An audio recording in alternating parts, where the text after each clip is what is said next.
بسم اللہ الرحمن الرحیم۔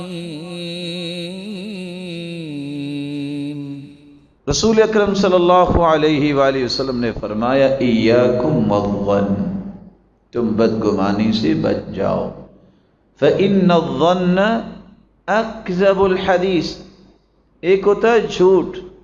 حدیث کہہ رہی ہے کہ جب تم کسی مسلمان کے بارے میں بدگمان ہوگے تو یہ بہت بڑا جھوٹ ہے۔ تو کیا پتہ چلا؟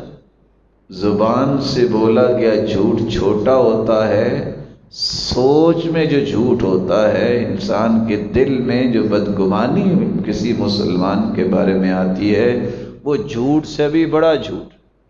اللہ عز و جلال محفوظ فرمائے۔ صحیح بخاری کی یہ روایت جو ہے 6066 کتنا بڑا پیغام دے رہی ہے۔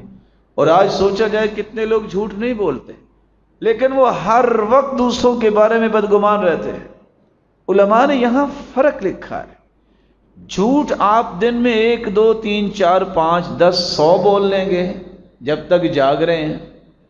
اگر کوئی شخص کسی مسلمان کے بارے میں بغیر کسی دلیل کے بدگمان ہو جائے، یہ 24 گھنٹے جھوٹ بولتا ہے، کیونکہ اس کی سوچ بن گئی۔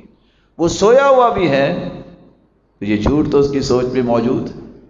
زبان سے تو جھوٹ بولتا ہے جب اس کو ضرورت پڑتی ہے، لیکن جب سوچ بن جائے، فکر بن جائے کسی کے بارے میں، تو یہ انسان بیچارہ 24 گھنٹے اللہ کی نافرمانی میں رہتا ہے۔ یہ 2 حصے ہیں انسان کے دماغ کے۔ پازیٹو تھنکنگ جو ہے وہ انسان کی دائیں جانب ہے، اور نیگیٹو تھنکنگ جو ہے وہ بائیں جانب ہے۔ اگر آپ صرف اس سائیڈ کو ہی ایکٹیو رکھیں گے تو یہ کیا ہوگا؟ فالٹی ہو جائے گا۔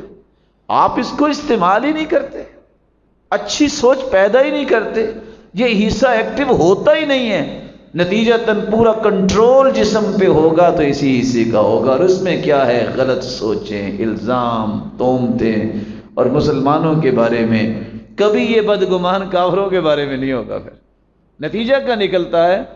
جیسا کہ عمر بن عبدالعزیز رحمہ اللہ سے کسی نے پوچھا کہ فلاں مسئلہ کیسا ہے؟ وہ کیا مسئلہ ہوا تھا؟ کہتے ہیں کبھی تم نے یہودیوں اور عیسائیوں کے ساتھ جہاد کیا؟ کہتے ہیں نہیں۔ کبھی رومیوں کے ساتھ لڑے ہو؟ کہتے ہیں نہیں۔ کہتے ہیں شیطان نے تمہیں لگایا ہوا ہے کہ مسلمانوں سے لڑائی کرو، تمہیں یہ تو توفیق نہیں ہوئی کہ کسی کافر کے سامنے کھڑے ہو کے تلوار اٹھاؤ؟ کیا تیری تلواریں اور تیری زبان کی تلواریں مسلمانوں بھی چلتی ہیں؟